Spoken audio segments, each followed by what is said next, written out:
Future Acceleratoru smo uspeli da definišemo pre svega ciljeve za 2023. godinu, poboljšamo odnose u timu između co-foundera i ostalih članova tima i odradimo pivot celog startupa iz B2C-a u B2B, bukvalno nudići, lansirajući novi proizvod za velike kompanije i korporacije. Mi smo recimo kroz program uspjeli znatno bolje da redefinišemo vrednost koju nudimo našim klijentima.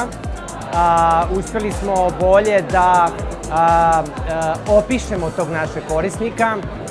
Jako nam je puno pomoglo recimo u razvoju našeg pitcha, kako prezentacije, tako i načina na koji treba da se predstavimo investitorima. I podvukao bi da isto tako ne manje važno to što smo upoznali mnoge slične start-upove i ne samo njihove priče, nego i priče drugih start-upova koje smo izučavali, jer to mnogo pomaže da se uči i na onome u čemu su oni bili uspješni, a i na njihovim greškama. Glavne stvari koje smo mi dobili od Ninja programa su mentorship, networking i investment opportunity. Svakako najznačajnija stvar jeste pomoć mentora, od kojih smo uspeli da dobijemo pomoć za tačno goruća pitanja koje su nama trebala.